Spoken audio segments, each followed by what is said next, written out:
হয়েছে যে সেই জিনিসটার জন্য যে আপনাদের কাছে কি প্রোডাক্ট?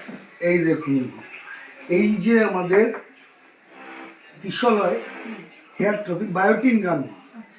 অ্যাকচুয়ালি বায়োটিন হচ্ছে চুলের জন্য খুব উপকারী। আমরা এটা আমাদের বিভিন্ন খাবারের মধ্যে থেকে পাই, কিন্তু যখন এর অভাব তৈরি হয় তখন আমাদের চুল ঝরতে থাকে। আর চুল ঝরলে সেটা আমরা নর্মালি বলে থাকি জলের জন্য হচ্ছে, নাহলে পেটের সমস্যা, বাট এরকম কিন্তু ব্যাপারটা নয়। এখানে আমাদের কিশোরাই কেয়ারের যে প্রোডাক্টটা রয়েছে এটা একটা ছোট্ট ট্রফি। এই ট্রফিটা প্রচণ্ড যাদের সমস্যা পার ডে 2টো করে, আর যদি সমস্যা খুব অল্প থাকে তাহলে একটা করে খেলেই হবে, যখন ইচ্ছা খেতে পারেন।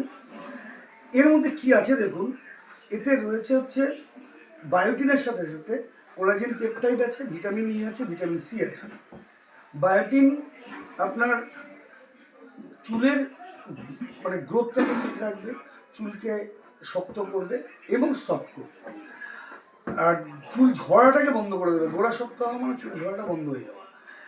আর কোলাজেন পেপটাইড যেটা রয়েছে এটা স্কিনকে একটা ইলাস্ট্রেট করে, স্কিনকে ঠিক করে, নখের জন্য কাজ হয়। এবং আপনি বাইরে থেকে যখন চুলের সমস্যার জন্য কোনো প্রোডাক্ট দিতে যাবেন, তো আপনি দেখবেন আপনাকে আলাদা করে কোলাজেন দিচ্ছে, বায়োটিন দিচ্ছে, ভিটামিন সি, ভিটামিন ই, তার সঙ্গে শ্যাম্পু, কন্ডিশনার। আমি আপনাকে বলবো ওই প্রোডাক্টগুলো আপনি যখন বা ওষুধগুলো কিনে খাবেন, মাসে আপনার নেই করে কম করে বলছি 2500 টাকার উপরে খরচা হবে। আপনি এটা 1 মাস খান, বুঝতে পারবেন চুল ঝরাটা বন্ধ হয়ে যাবে। আর 3 মাস যদি খান, তারপরে খাওয়ার দরকার নেই, আবার 1 বছর বাদে আবার 3 মাস খেয়ে নেবেন। 3 মাস খেলে এটা একদম একদম আপনি যেটা পাবেন সেটা হচ্ছে চুল পড়া বন্ধ হয়ে যাবে। বেশ কিছু ক্ষেত্রে দেখা গেছে যে নতুন চুল তৈরিও হয়েছে। আমি এটা গ্যারান্টি দিচ্ছি না যে সবার ক্ষেত্রে হবে, কিন্তু চুল পড়াটা সবার বন্ধ হবে। সঙ্গে চুলের মধ্যে একটা সফটনেস আসবে, আর নখ আপনার ভালো হয়ে যাবে, নখ ভালো হবে, এবং স্কিনও দেখবেন খুব সুন্দর হচ্ছে। অনেকের পিম্পলস আসে, বিভিন্ন সমস্যা হয় স্কিনে, সেই স্কিনের সমস্যাও কিন্তু যাবে। তাহলে একটা চকলেটের মধ্যে থেকে এত কিছু পাওয়া যায়, এত কিছু, অথচ ওখানে 1 মাসে যে খরচা হয় এখানে 3 মাসও সেই পয়সা খরচা করতে পারবেন না। তাতেই আপনার চুলের সমস্যা যাবে।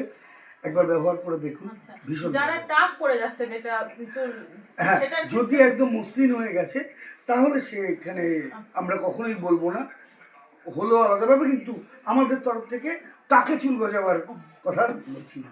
ঠিক আছে। আর বলছি এটা কত বছর থেকে খেতে পারবে? এটা 11-12 বছর বয়স থেকে খেতে পারবে, এবং খাওয়া উচিত, কারণ যে খাবারের অভাবে আমাদের এটা হয় সেটা এই অভাবটা পূরণ করে দেয়। বাচ্চাদের ক্ষেত্রে 1 মাস খাওয়ালেন, ছেড়ে দিন, বাচ্চাদের সামনে রাখবেন না, একদিনে 30টা খেয়ে নিতে পারে তারা। খুবই টেস্টি মনে হয়, হেভি টেস্টি, দারুণ লাগবে খেতে।